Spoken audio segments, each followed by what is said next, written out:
Okay. Today is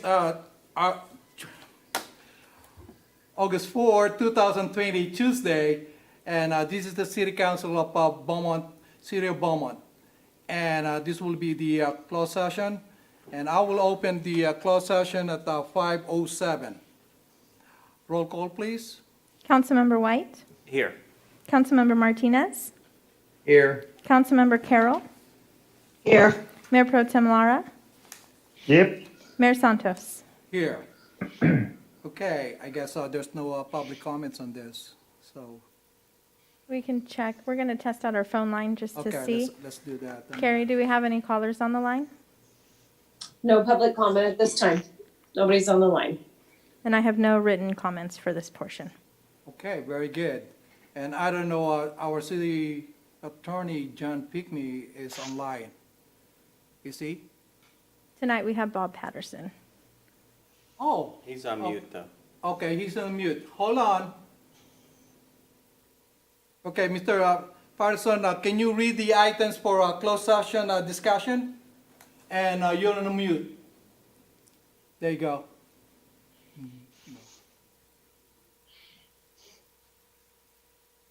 Still, you're on mute.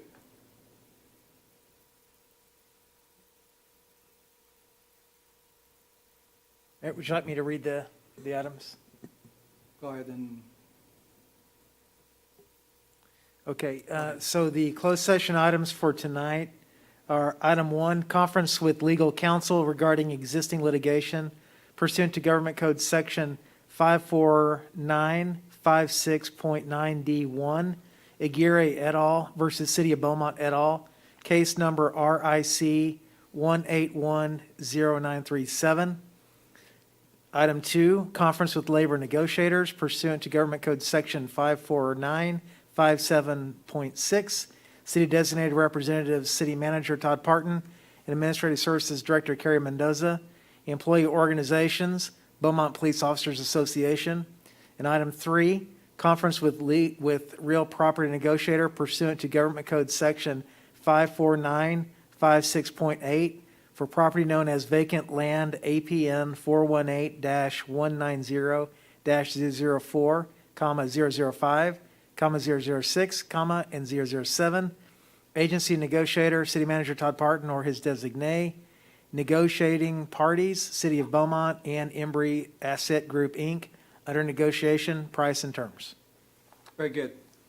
Thank you, Todd. Okay, we'll just go ahead and adjourn to a regular session we'll be closing adjourn at 5:10 p.m.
Whenever you're ready, Mayor. Oh, okay. We're back, and this is the City Council on the regular session and City Council meeting. I will call this meeting to order at 6:19 PM. Roll call, please. Nicole? Councilmember White? Here. Councilmember Martinez? Here. Councilmember Carroll? Here. Mayor Pro Tem Lara? Here. Mayor Santos? Here. Okay, Attorney, Bob will do the, would you kindly do a report out from closed session and any action on the closed session item, please?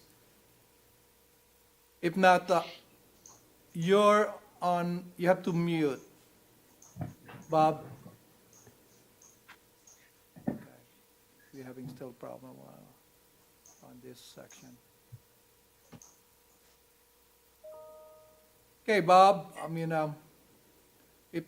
if not, we'll let, Todd could do a report out on this. You're okay, Todd? Yes, sir. Thank you. Sure. City Council met in closed session on 3 particular items.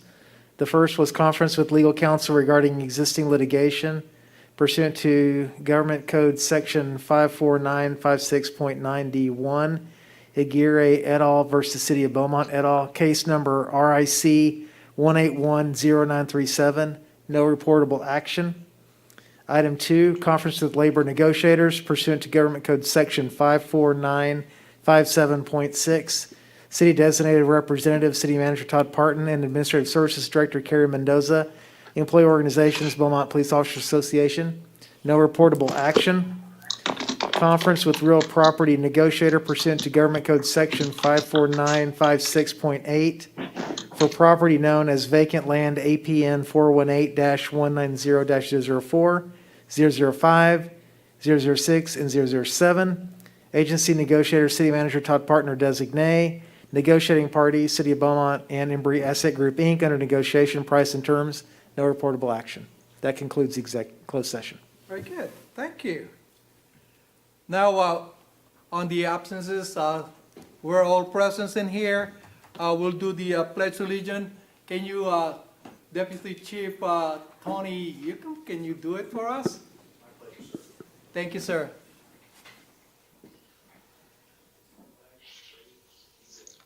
I pledge allegiance to the flag To the flag of the United States and to the republic for which it stands, one nation, under God, indivisible, with liberty and justice for all.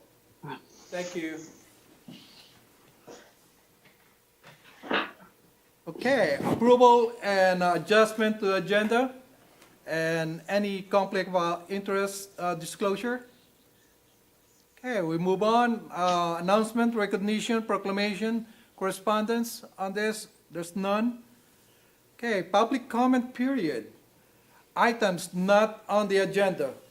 Due to current circumstances, we are encouraging member of the public to maintain participation in our meetings by using the following options: email comments, phone-in comments, and in person, subject to the applicable health orders. All of the details for this option can be found on the front of the agenda and will be displayed on your screen throughout the meetings. Nicole, do we have any public comments on this? I have no written comments. Okay. Do we have any commenters on the line? No callers on the line, Nicole. All right, thank you. Okay. Do we have a guest that, no? It's for a later item. Okay, very good. So let me take this opportunity before I move on the consent calendar. I would like to, on the previous meeting on the city council, I know it ended by, 12 in the morning, 12:18 p.m. I would like to personally thanks the council who stick with us and everything, especially the staff. they have their own, patience and due diligence on this. Especially, I would mention the IT people. I mean, I really appreciate that. I mean, the police officers really appreciate that. I mean, their patience and diligence to make this virtual communication really as seamless possible, if possible, to do this. I mean, I really thankful for this, and hopefully, I know this will be seamless and everything because we're experiencing some of it. That's the way it goes on the technology. Anywhere you go, even on TV, and so I'm not offended on that, but we're doing well. So keep it up, the staff and the IT people. Now, consent calendar. Items on the consent calendar are taken as one action item unless an item is pulled for further discussion here or at the end of action items. Approval of all ordinances and resolution to be read by title only. So from consent calendar, from item 1 to 5, is there you want to pull or to discuss, or I need a motion on approval of this? Mayor, I do have a public comment on item 4. Item 4, so we will go ahead and pull the item number 4 and any other items, council. Mayor, I'll make a motion to approve items 1, 2, 3, and 5 of the consent agenda. Okay, I'll second. se- Okay. Go Sorry, ahead. Nancy. Okay, good. Now let's go, let's open do. We have item to number vote. 4. We have to vote first. Councilmember White? Yes. Councilmember Martinez? Yes. Councilmember Carroll? Yes. Mayor Pro Tem Lara? Yes. Mayor Santos? Yes. Now, we go on item consent calendar, item number 4, we pull it. The second reading and adoption of ordinance adding chapter 8.55 regulations, shopping center cards to the Beaumont Municipal Code. Yes, Nicole. Okay, I have a written public comment from Elaine Morgan. Elaine, okay. She states, "My apologies for not being up to date on this cart ordinance, as you may have discussed in the past. But I'd like to know if our local businesses have been consulted in the development of this ordinance, and if so, do they feel that the compliance would not place an undue burden in their ability to continue to provide shopping carts to their customers? In other cities, especially in areas of higher crime, there are businesses that have lock mechanisms or other methods that prevent one from leaving the store with a cart.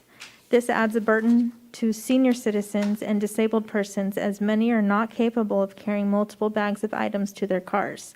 Some businesses are willing to have a store member assist with carrying packages or will unlock the wheels to allow a cart to leave the store, but many stores do not. We have a large senior population that shop within the city boundaries, and I would not want to see the convenience of shopping carts removed from our businesses due to the cost of compliance with this ordinance. Will the enactment of this ordinance cause any of our existing businesses to no longer provide shopping carts to their customers?" Okay, very good. Thank you. Do you want anybody to give a comment on that, or I could move on? I'll make a motion to approve number 4. Can we have a response to that from staff? You betcha. Yes, so the shopping cart ordinance really was brought forward due to the issue that we have with shopping carts being taken from the retailers and they're being left throughout the community.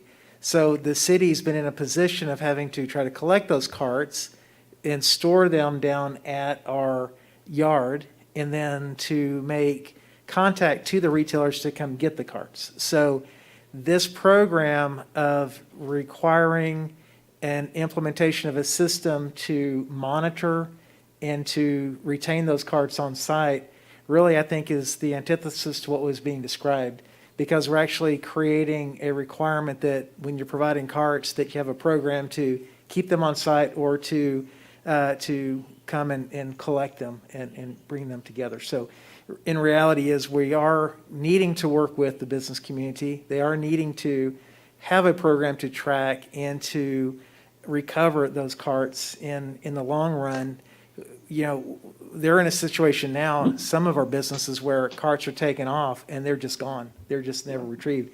And presumably they're having to replace those carts. So again, this is a preventative measure that helps to ensure that those carts are being collected, they're being retained on site, and they're being branded so we know who those carts belong to. Then we can reach out to the businesses, make sure that they know we've got those carts, they need to come get them. If they fail to come get them, then we have a process then to dispose of those carts. So I think this kind of is helping to address the issue, the quality of life issue we have, the theft issue that we have with regard to those carts, and then helping our customers make sure that they've got reliable carts there at those retail establishments. Very good. Thank you. I'll Thank you. second the motion. Okay. I got, Julio on the motion and second by Council White. Councilmember White? Yes. Councilmember Martinez? Yes. Councilmember Carroll? Yes. Mayor Pro Tem Lara? Yes. Mayor Santos? Yes. Thank you, Elaine. Okay, let's go on the public hearings portion of this. Approval of all ordinances and resolution to be read by title only. On item number 6, the public hearing to consider the replacement of delinquent solid waste handling service charges on the property tax roll. Staff report, Ms. Carrie Mendoza? Yes, thank you, Mayor and Council. I'm filling in for Mr. Mullenkamp tonight as he's on vacation. I'm a little jealous.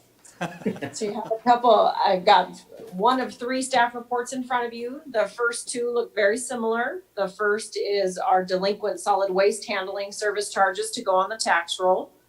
We do have Lily from Waste Management, Lily Carreau. Oh, I see she's connecting. She's available if you have any questions. The staff report looks a little different this year in accordance with the health and safety code. And some changes, we've got to hold the public hearing.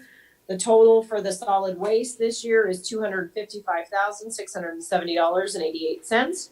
You have a list of the parcels and a resolution to consider for adoption. Staff recommends you conduct a public hearing and waive the full reading and adopt by title only. If you have any additional questions, like I said, in the past, you've seen this as one staff report. You saw sewer and trash together, and this year it'll be separate. In the past, I can tell you historically, the 2 total together have been 1.2 million. This year we are down. The trash portion, as I stated, was the 255,000. And your next staff report for sewer is going to be 455,000.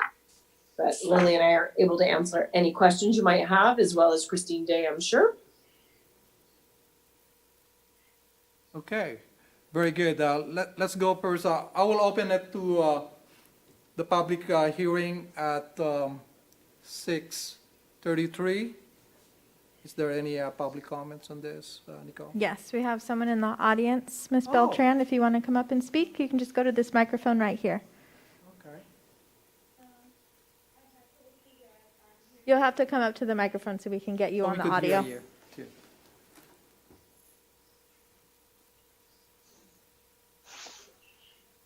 I'm going to set the timer for 3 minutes, just so you know.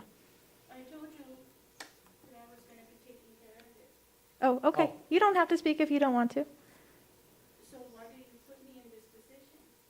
I'm sorry, I thought you wanted to speak. No. Okay. Here, I wanted it to have it corrected. And I'm giving this committee the benefit of the doubt that it's gonna be resolved tomorrow. Okay. I have had issues since September when this started changing from sewer to trash, and it hadn't been resolved. It was partly my neglect that I didn't follow through, and then different issues with health and now with the coronavirus. But the ladies here, where I come and pay the sewer, they know I have brought it to their attention, but they can't do much. So I'm just leaving it in your hands that it's gonna be resolved.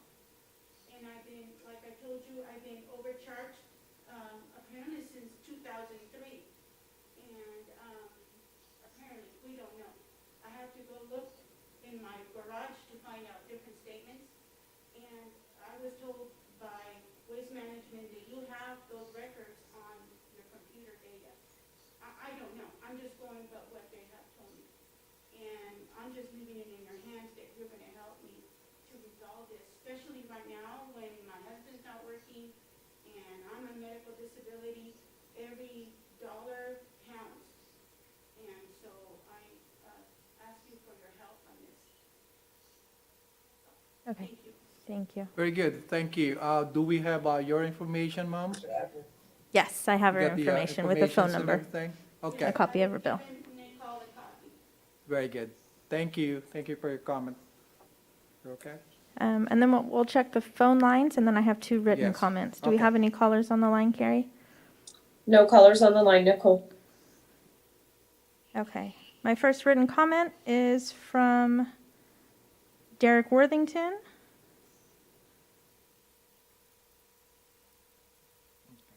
Good evening, distinguished members of the Beaumont City Council. I am submitting this on behalf of public hearing item number 6.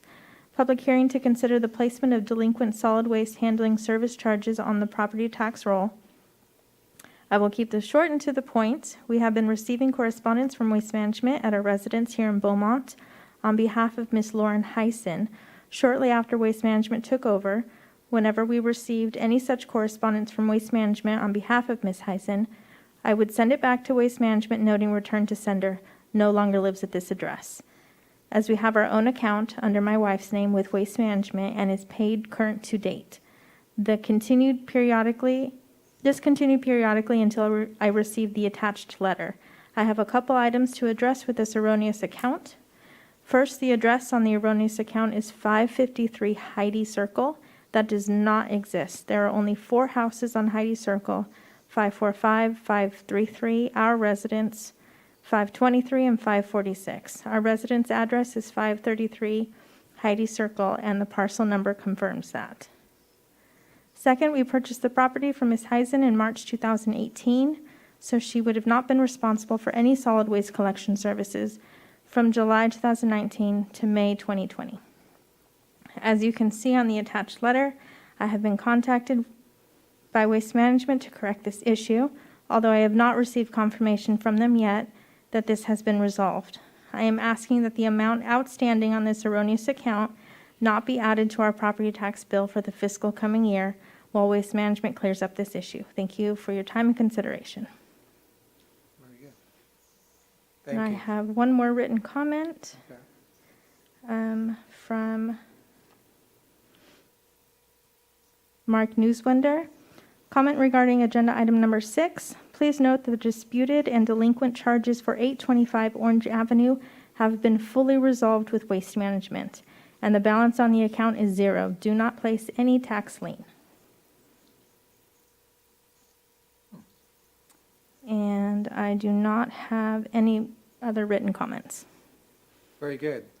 So I will go ahead and close the, public hearing, and then we'll open for discussion. It's at 6:38 PM. Okay, council, it's open for discussion, if there's any.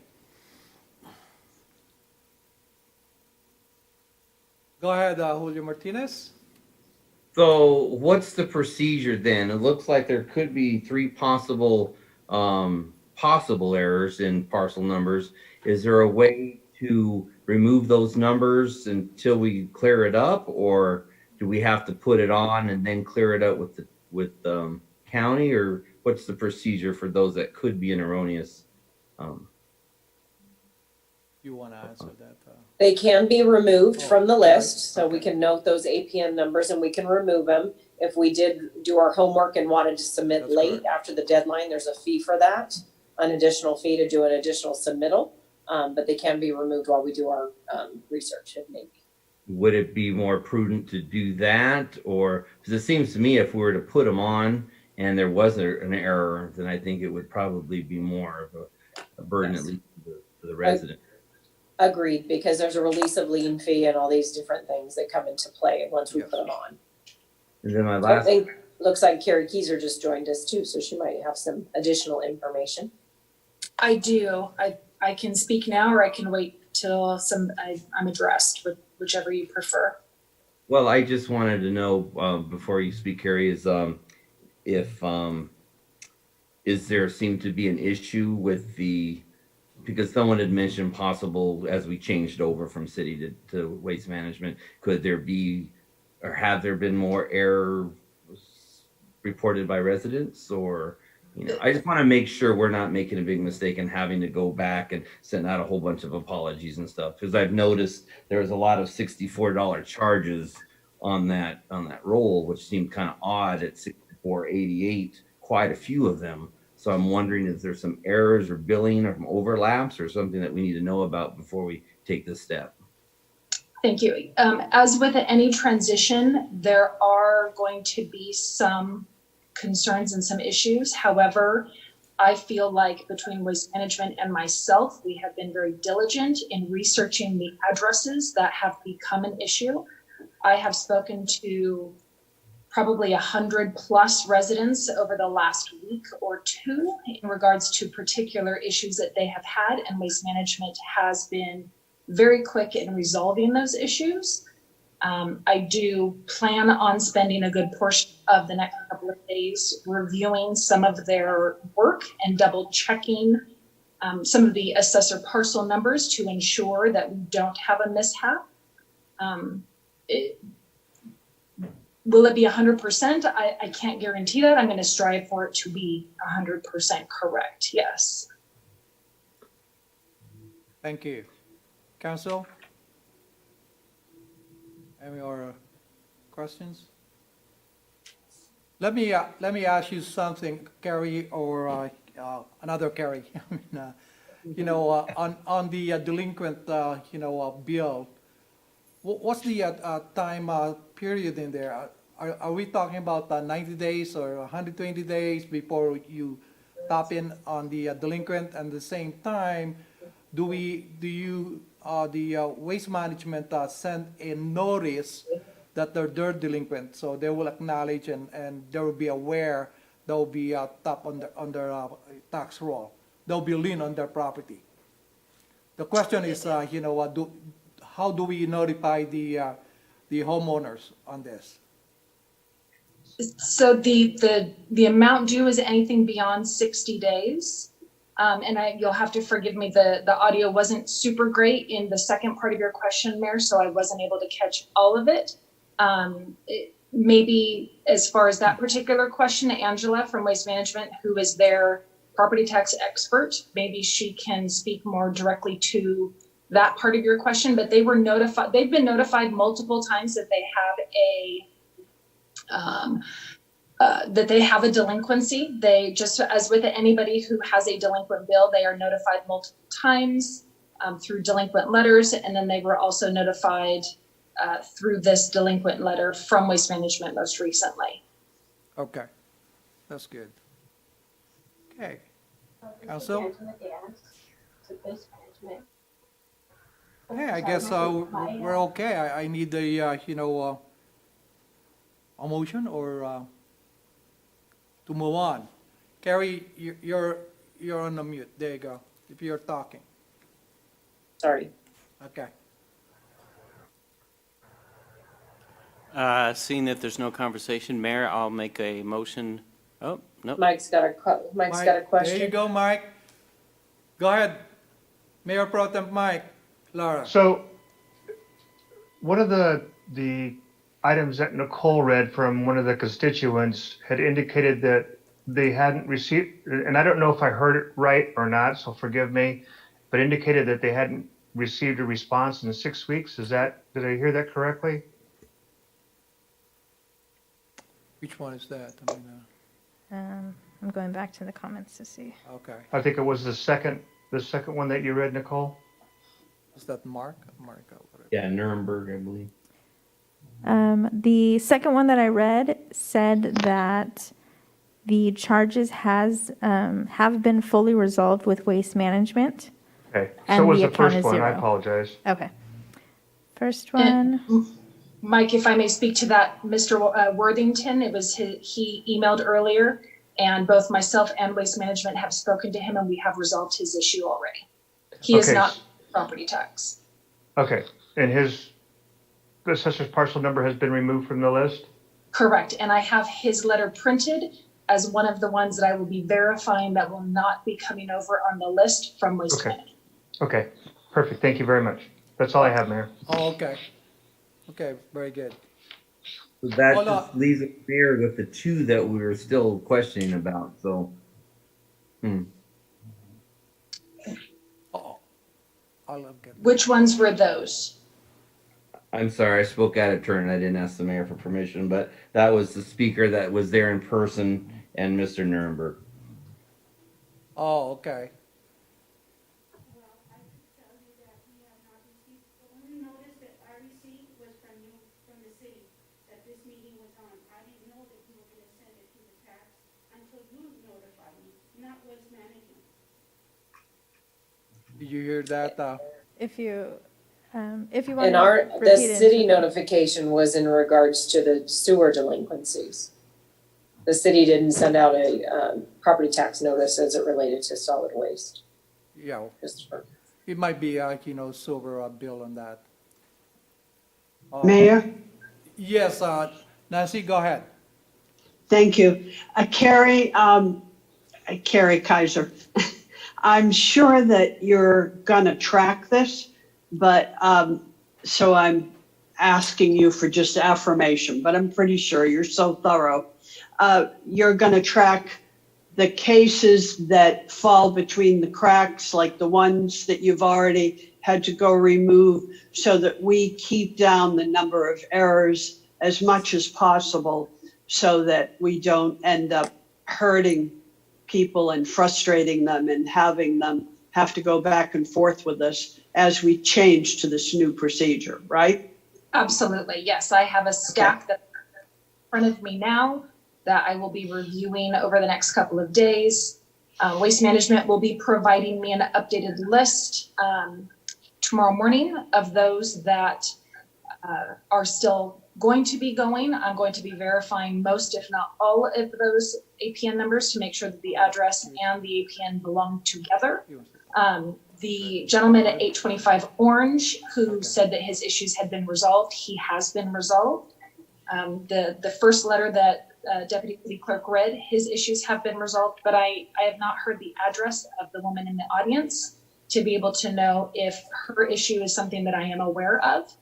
But I can get that from the City Clerk tomorrow morning, and then we can research it and make sure we contact her. Okay, thank you. And if it keeps popping up that it's something common, you'll get ahead of that, right? Yes, ma'am. Okay, thank you so much. Very good. Thank you. Go ahead, Todd. And one thing to remind council is that pursuant to our contract with Waste Management, we're required to place these late bills, outstanding bills on the teeter roll. So, but our common practice in doing this is to place items on. The rolls are due to the county, I think, by this Friday, by the 7th. So we'll take a final review of these as well as the wastewater accounts to just make sure that there's not any other APNs that need to be removed.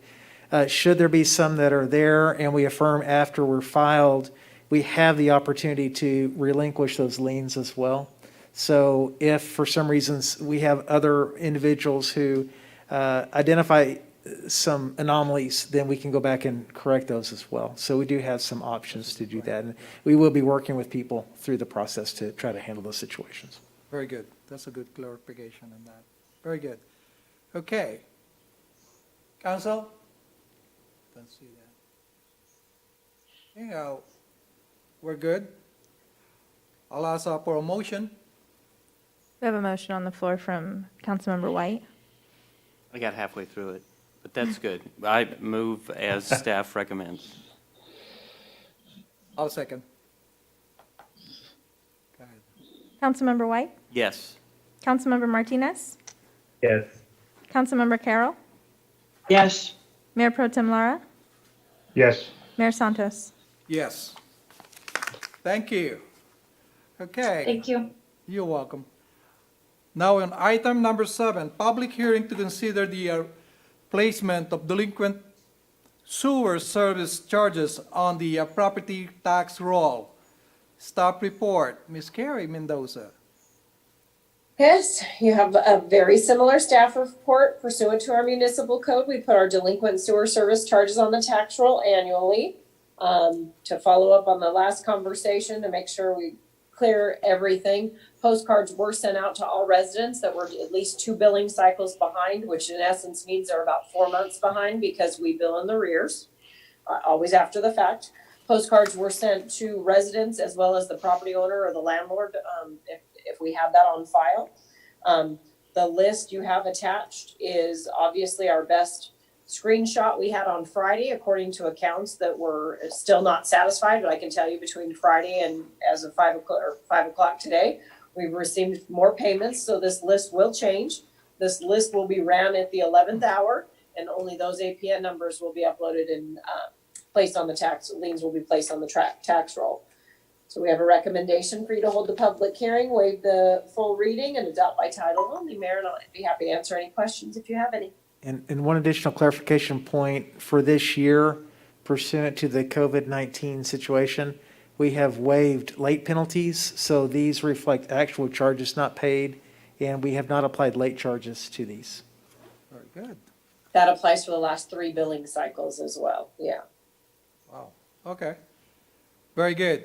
I will open for a public hearing at 6:51 PM. Is there any public comment on this? I have no written comments. Carrie, do we have anyone on the line? No one on the phone line at this time. And we just tested it to make sure it was still up and running.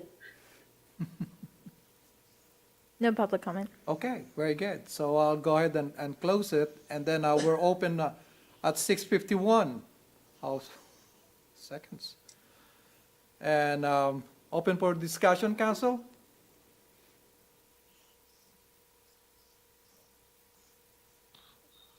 Mayor, I'll make a motion to waive the full reading and adopt by title only a resolution of the City Council of the City of Beaumont, California, authorizing the collection of delinquent sewage surface fees and charges on the property tax roll.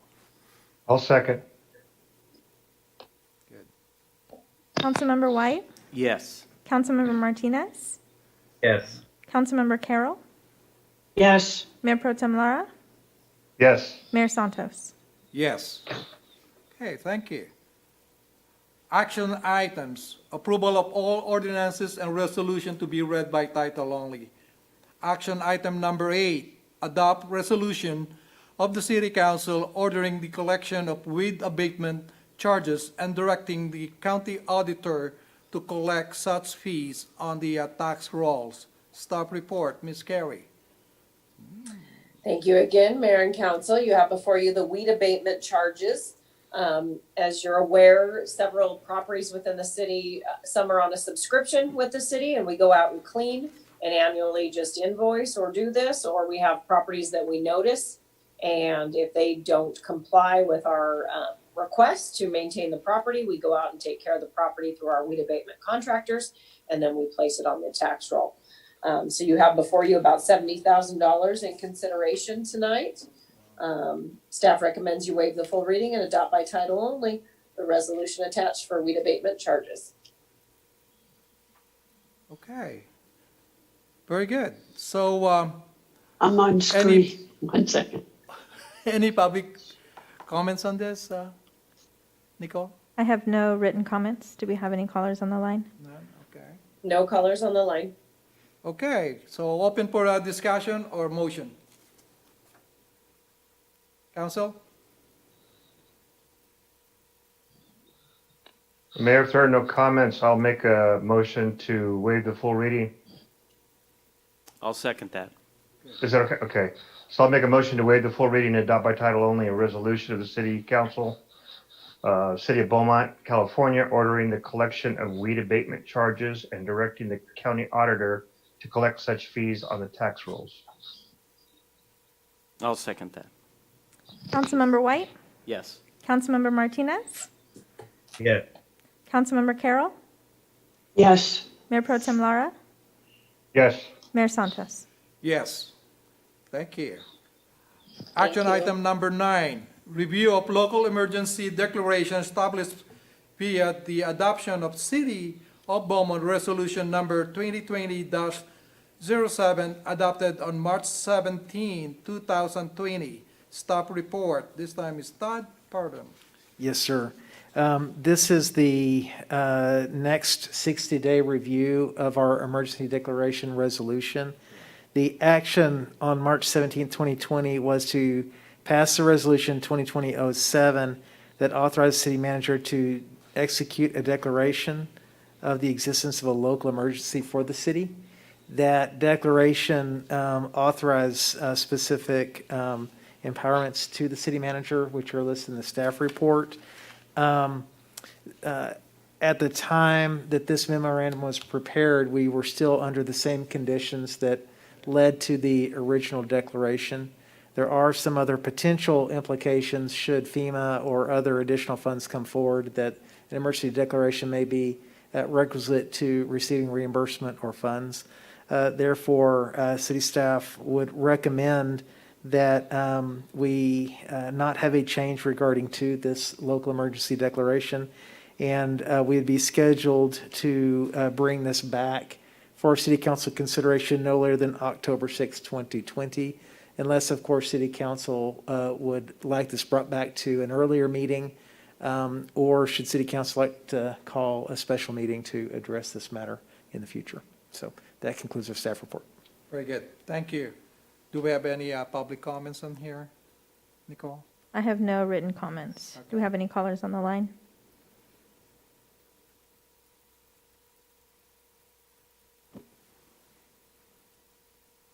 Carrie, do we have any callers on the line? No callers on the line. Very good. Thank you. So I'll ask for a motion for this item number 9. Mayor, I have a question. Yes, Comment? go ahead. So just to confirm, the resolution that we passed and that we're voting to keep in place does not put any additional limitations or restrictions on the city that are not already in place by state or county orders, is that correct? Yes, sir. Okay. That was my only question. Okay, thank you. Just looking on our council.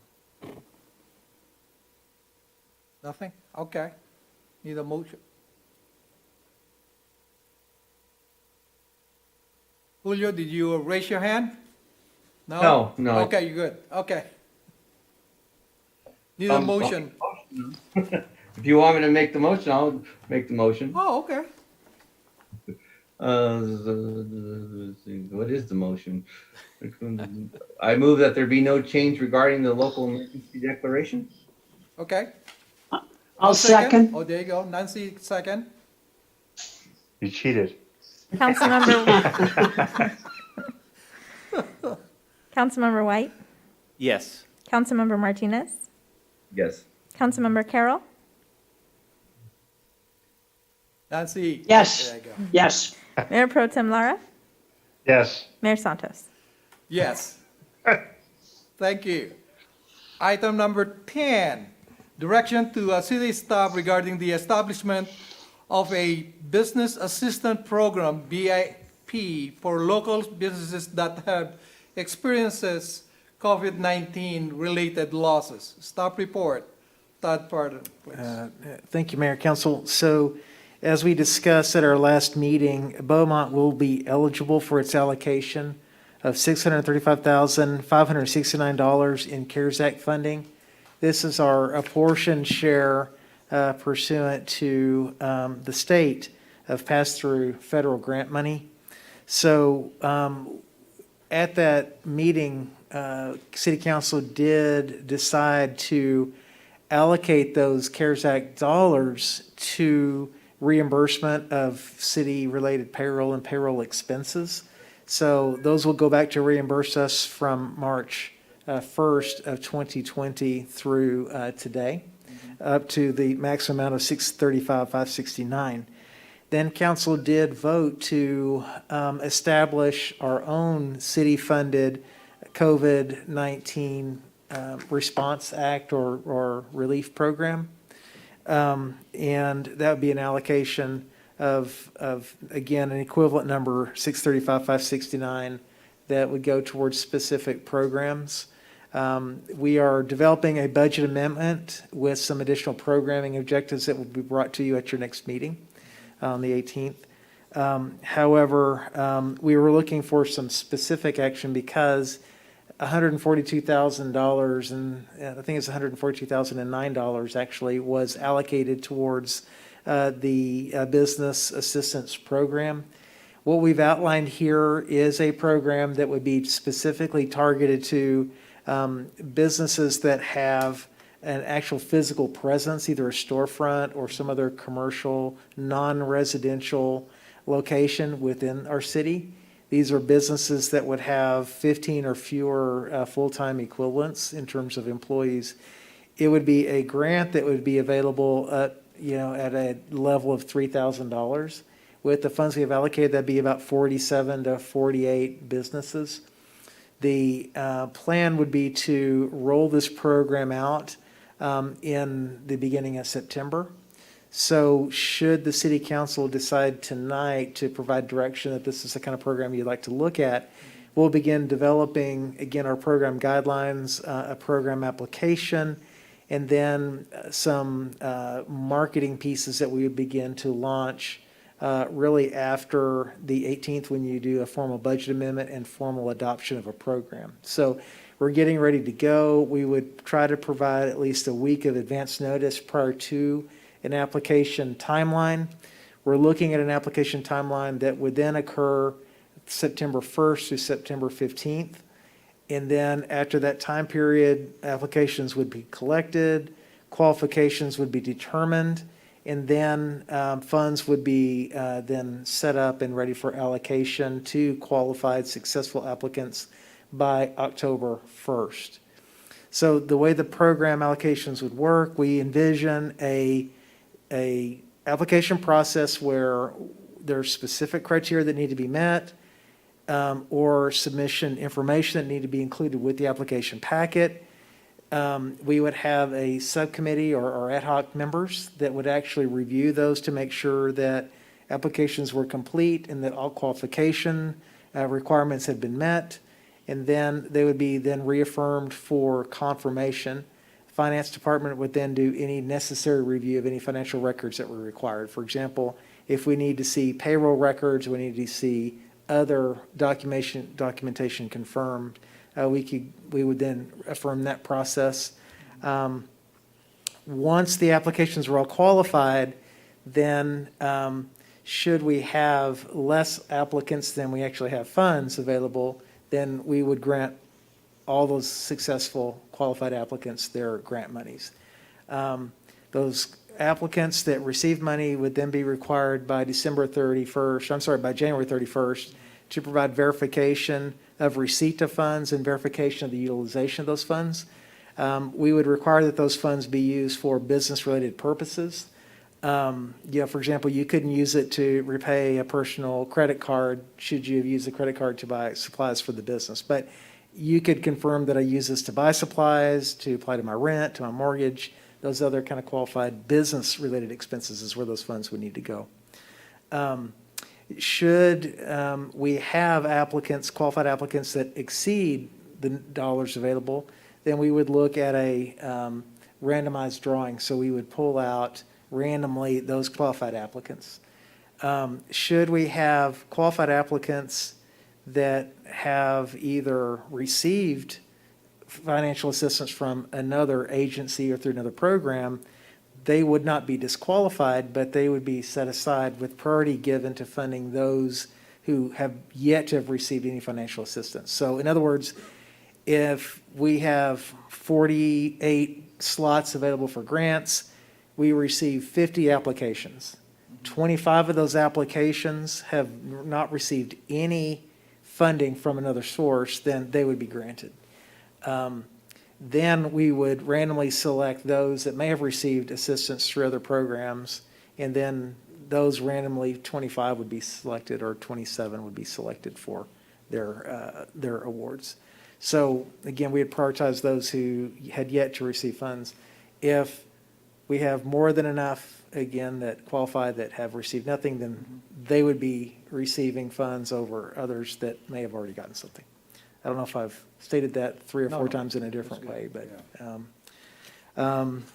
anyway, so that really kind of gives an overview of the program, the timing of the program that we're looking at. We were looking for direction from council as to whether we're moving in the direction you want to go, whether there's additional concerns you have with regard to this, and any other kind of modifications you would like us to make as we look to bring this back to you coming up to your next meeting. So with that, Mayor, Council, I'll turn it to y'all for discussion and direction. Very good. Any public comment on this? I have no written comments. Okay. Do we have any callers on the line? No callers on the line at this time? Very good. Thank you. Now it's open up for discussion, council.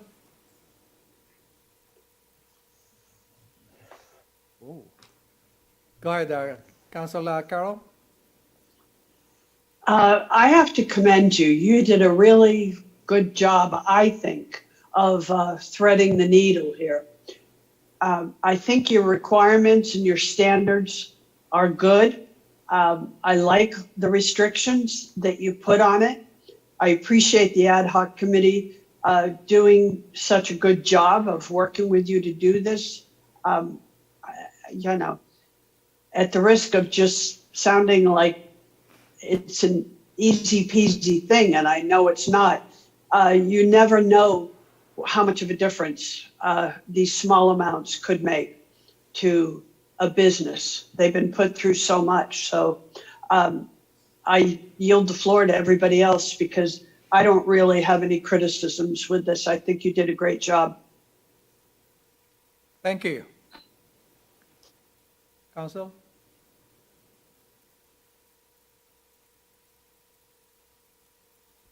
Oh. Council Martinez? I just want to, just to clarify that, we really try to keep it as flexible as possible so that they can use the money as they see fit, you know, COVID related. And, you know, the fact that we're not penalizing them for having other funds that they may have got from another source. You know, they might have lowered the priority, but they're not being penalized. So they're still up for it as well. So I think that all gives the businesses the best opportunity to get the money that they need without putting too much red tape and parameters on it. So I appreciate those comments.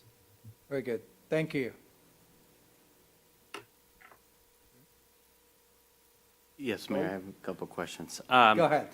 I agree with both my colleagues that I think you guys did a really good job here. I do have some process questions and then a couple specific questions. So tonight you're looking for direction. Are you headed in the right direction, basically, is what you're looking for from us. At some point, will this come to an actual vote that, yes, we approve this program? Yes, sir, at your next meeting. Okay. And so there are two questions I had.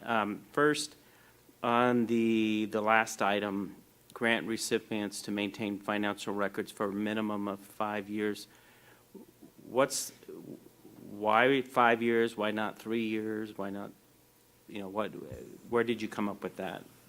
Because that's pursuant to the same federal guidelines for how long records would be kept should you receive funds through the CARES Act. So if we're audited under CARES Act, there's a question that comes up, we would like the ability to go back and audit should there be some link. Okay. Sounds good. And then the other question I had, and forgive me if I've just missed it, but the businesses must pledge to participate in the Beaumont Shop Safe program. have we outlined or provided a detail of what that program is and what, because we're not voting tonight, but I'd hate to vote on forcing businesses to participate in something that I'm not aware of. And again, if you've already showed it to me, I apologize for not remembering. Well, I think we put a name to a program that we discussed in the budget Okay. amendment. So we talked about a campaign where we would have businesses pledge to meet certain criteria, and then we would provide a poster to them they could put in their window. Okay. And so the objective was to have businesses participate voluntarily. If they pledge to meet the criteria applicable to their business, then they'd get the poster, and then we would then notify the community that, hey, if you see this poster, that's a business who is following protocols, following social distancing, those types of things, to let them know that that would be a safer place to go. Have we already approved what the requirements are as far as agreeing that they participate and they receive the poster? Yes, they're going to be the applicable guidances that are applicable either through the state or through the county. Okay, So- and what happens if they get a grant and they agree and pledge to participate in that program, and then later they have been found not to?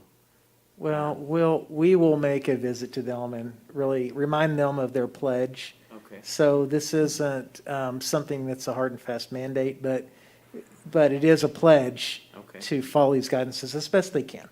okay.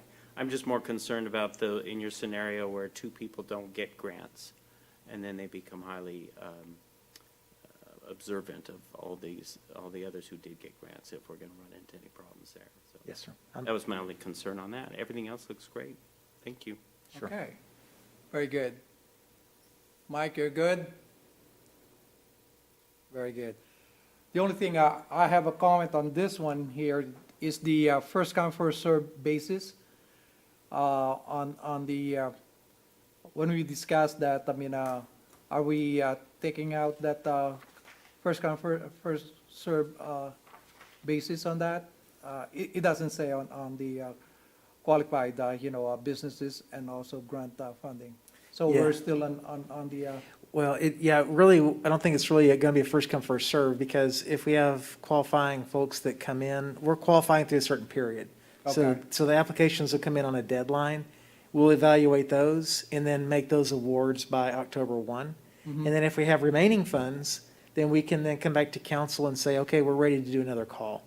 And so if everybody submits in, and like I said, we have more applicants than we have dollars or availability, then we would do a random selection then for all those qualified applicants.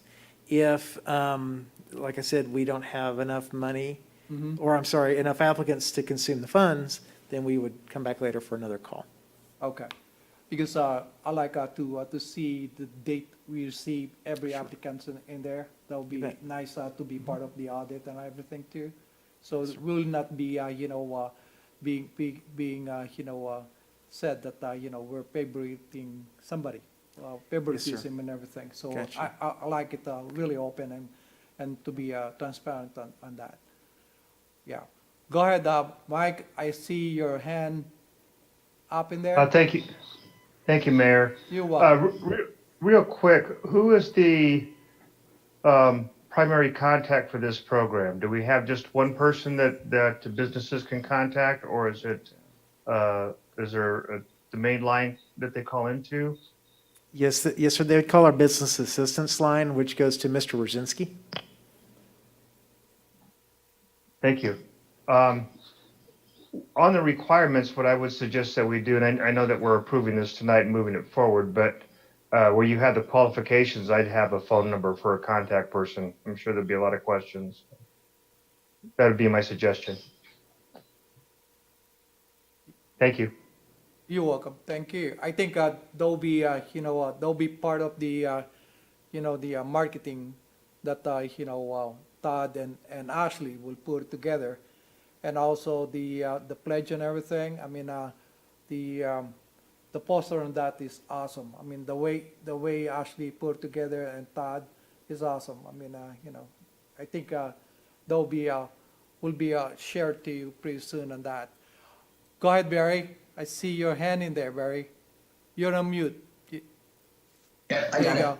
Thank you. I just have a quick comment because I've had a talk with Todd about this, and I made some comments earlier about doing this. I think this is a great put together here. What you've described, the description. I think it's very fair. It's objective, which was one of my concerns, that businesses can't question anything. There's nice criteria that are spelled out, and you close the loop, which is most important at the end in asking for a report of the money back for accountability. So, Todd, I give you credit and the rest of the staff to put it together. It's a nice document. Yeah, because everything will be, there will be, they call it, we call it, a single audit on this. So I think the committee and Todd and all the staff is really aware on, especially on the federal level, and they call it a single audit on that, and we don't want to be part of that. So we have to do our homework on this. Thank you, Barry. Any more? Okay. Hey, did pretty good. Okay, I need a motion. There's nothing to approve, I don't think. There's nothing to approve. I mean, we move on. So if I can make one statement, that was Miss Go Starr, that Miss Starr was actually the one who put the poster together. It was all her work. I did not have anything to do with it. I sort of admire it, so. Thank you, Todd. Okay, let's move on the legislative updates and discussion. Item number 11 on this is, Kyle. Kyle is in town. Hello, sorry about that. The YouTube feed's a little bit behind the live feed, so I'm here. Sorry if you had to wait for me a couple seconds. So before you tonight is the July 31st comprehensive legislative update that Townsend has provided to you. So we have two options. We can do the Reader Digest version, or we can go through it all 9 pages extensively. I'm going to go ahead and propose the Reader's Digest version for us tonight. So at the state level, we've seen the governor continue his regular press briefings in the month of July. We have also seen the California State Legislature return to session, and they're currently in session now. As it currently sits, the last day to approve bills, each house to pass the bills, is going to be the end of this month on August the 31st. I said as it sits right now because they have discussed the possibility of special legislative session, but we have not heard whether that's going to occur or not. So in Sacramento, they're also discussing a economic stimulus package. You may have heard about this, you may have not. The current outline introduced contains $100 billion in economic stimulus. Some of the key highlights of that plan, to go over it briefly, is for the state treasurer to issue future tax vouchers to generate a portion of those funds. Accelerated SP1 transportation dollars being accelerated and funded to create jobs and provide the critical infrastructure needs that some of these projects would bring with them. Accelerate California Public Utilities Commission on expanding broadband services throughout the state of California, especially to areas that are deficient in terms of their broadband capabilities. One key thing is I did notice that their plan estimates borrowing from the federal government to bolster state unemployment insurance programs. Expand small business tax breaks, and the last one is to incentivize onshore, so in-state manufacturing of PPE, ventilators, swabs, and other products critical to the COVID-19 response. And hopefully bring those types of manufacturing facilities in and the jobs that come with them, as opposed to signing very large dollar amount purchase orders to procure those equipment and PPE from other states or other regions of the globe. As as we thought early on in this year, back in January, before the whole COVID thing hit, we thought we were going to be hit with an onslaught of housing bills at the state level. Both the Assembly and the Senate leadership have expressed their interest towards their House members to only really put forward critical legislation at this point in time, so that they can focus on the pandemic and other emergency functions. With that said, we're still seeing a tremendous amount of housing bills come forward. There were 10 housing bills considered in Assembly Housing and Community Development Committee on July the 28th. Those are a couple of the key ones have been highlighted within your agenda packet. And then the Senate Housing Committee is set to hear another 16 housing bills on August the 6th. And there's 6 key ones that have been highlighted in there, but note that there's 10 that were not contained within this packet. I know we're nearing the committee timeline on these, but we expect to see a lot of these housing bills vastly changed or altered and amended through the committee process and post-committee. So we'll keep an eye on those and bring those forward to council for action if need be. Lastly, at the state level, the governor has announced a finalized water resiliency portfolio that'll direct future state water policies. I think that my entire career in the state of California, Sacramento has been talking about water policy changes. So this is another one of those key points. I'm anxious to see if some of these items that are created, or not created, but included within the plan actually come to fruition, or if it's another discussion point where it's all just talk. At the federal level, you probably know that the Senate has released their phase 4 COVID relief program called the HEALS Act. I won't go over all the different items within that act, but they're detailed within your agenda report. And you can remember that I think it was the HEROES Act that was also introduced but not taken up, is somewhat in conflict with the HEALS Act. So there's negotiations that are taking place off the floor in order to come up with hopefully a package that both sides of the aisle agree with. Interesting enough, the Republicans in the Senate have introduced standalone bills, which I wasn't necessarily aware of until I was reading through this report and talking to Townsend. One of them is a direct stimulus payment bill, and the other one deals with the unemployment insurance that expired. And there's different thought processes on extending it as it currently was, or altering it, or minimizing it. So that's what the Republicans have proposed. Word from the federal lobbyist group is that the Democrats have not been inclined to support the standalone legislation. They want it all encompassed into the phase 4 package. So I would be really surprised if we see some of those get voted on and passed. What else we got today?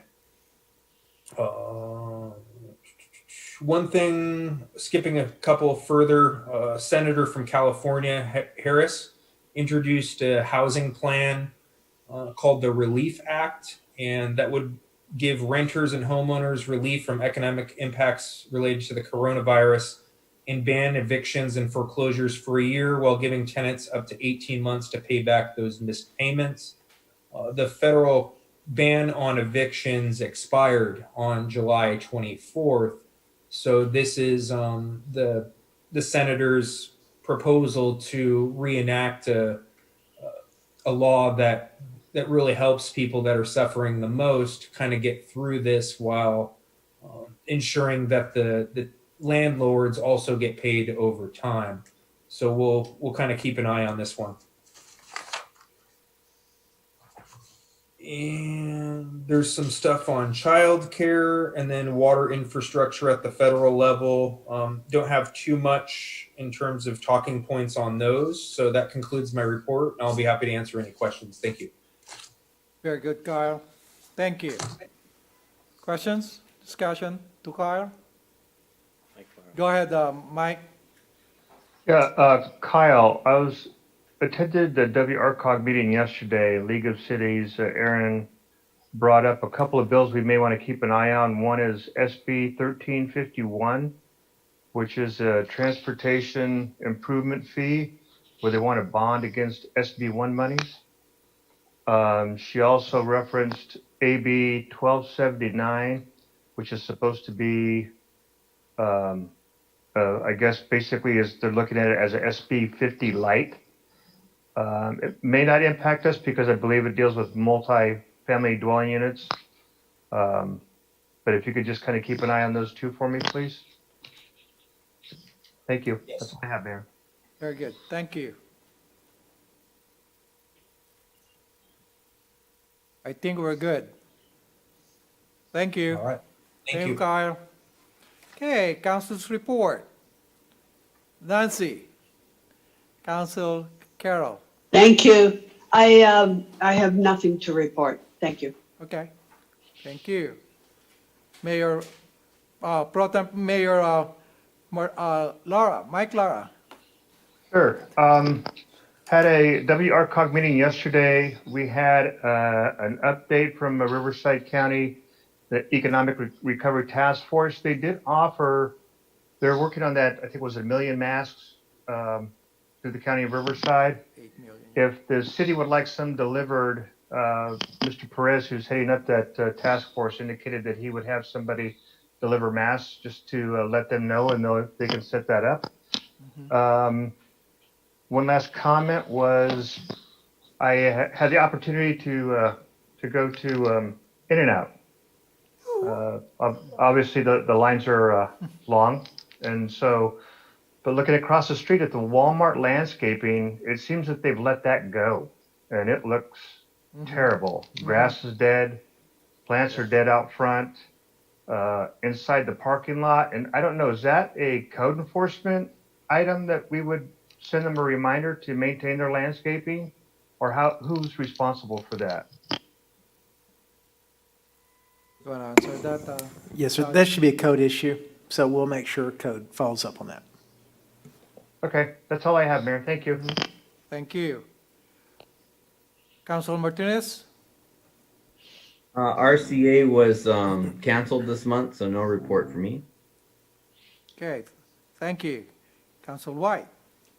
Last week, we held RCTC's Budget and Implementation Committee meeting, and at that point, we approved the changing of some financing and that would move on to the General Commission.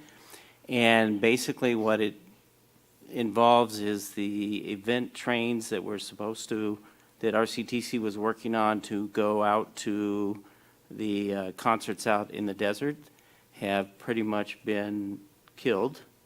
The Union Pacific was not, they wanted to charge a fee that was prohibitive for the number of benefits and the amount of times we'd be out there each year. So that whole project, I'm sure it'll be passed by the commission. Basically, we had to return grant money and other funding for it.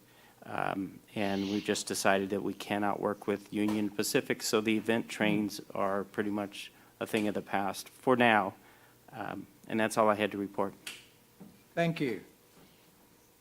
My report is I went to In-N-Out when they opened last Friday. That was, the 31st, 1 o'clock. And then I met not the owner, I mean, the manager in there. They did pretty good job. I mean, fully staffed, everything is there. I mean, they're very good. And then, I like to, give a compliment on the southbound of, Highland Springs on turning left. I mean, we're very near completion on that. Turning left to 2nd Street. they did really a good job on that. I mean, it's a matter of, completion on the middle island in there. And I could say that our staff in there, the Public Works, did an excellent job. It easing up the southbound, going to southbound on Highland Springs. I mean, I could see the difference in there.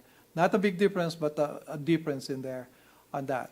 And then I like to compliment the ad hoc committee, done a tremendous task on back to business. And, now, dealing with the, I know they will do a good job on the business assistant program. And all the staff in there did an excellent job. I know they have to be patient, and then we meet every, 7:30 in the morning. And I know Julio Martinez, Council Julio Martinez, we're struggling on that. I mean, especially now back to school. So, yeah, that's the thing that I like to report that. And I would say more about the IT people did excellent job. Thank you. Okay. City Treasurer report. Barry. Yes, thank you, Mr. Mayor. Just two quick things. One, my Finance Audit Committee meeting is next week, so I have nothing to report out of that. But there will be a slight delay. I had said at our last meeting that we would have a revised investment policy or updated investment policy. And Jeff informed me it needed some additional review. So we should have that probably next month instead of this month. That's all, Mayor. Thank you. Very good, Barry. Thanks. Okay, City Clerk report. Steve. No report, Mr. Mayor. Good evening. Good evening. Nice to see you. Okay, City Attorney report. Todd or Bob? Oh, here we go. Bob, you have to unmute that. Okay. There you go. Now you got it. There is no report tonight, but at your next meeting, John Pinckney will have a report for you. Very good. Thank you, Bob. Okay. Thank you. City Manager report. So we've had an unfortunate event, I guess it started on Friday with the Apple Fire that has kind of taken over the north of the city. It's been amazing to watch all the agencies from around the state that have come down to work together in support of addressing that need. So it definitely affirms the quality of service that our state receives, all of us receive through CAL FIRE.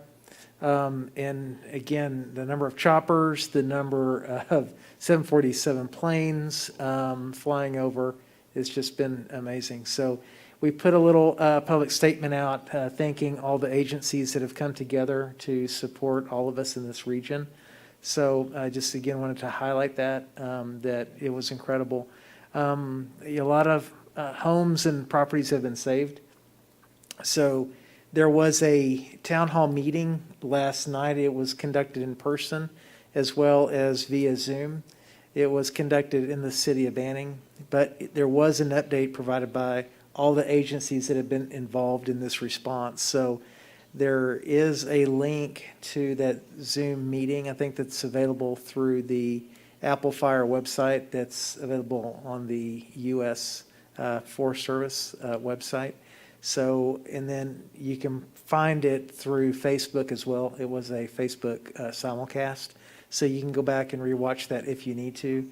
But if you look at the roads heading north, a lot of those barricades have been taken down, and you can have access now going up north of the city and up in towards Cherry Valley. So that's open.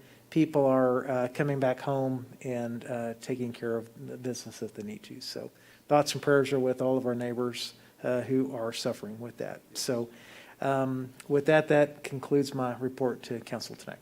Very good. Thank you. Future agenda items. Any? I'd like to, probably ask Todd on this or the council on the ADU, which is the access dwelling units.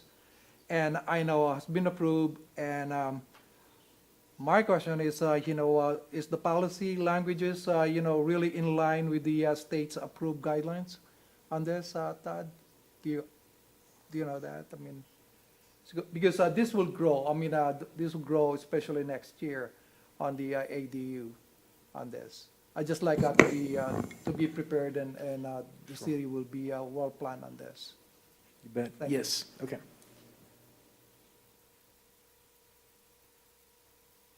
He can't comment on a You cannot? non-agenda. Okay. Right, but I But presume, now you could put it on the future agenda? or yes, sir, what's we'll it provide going an to be? update. Yes, sir, we'll provide a report and update to you. Okay, very good. Thank you. Okay, you did pretty good. And there'll be an adjourn at next meeting, August 18, 2020 on this. And we'll adjourn at 7:34.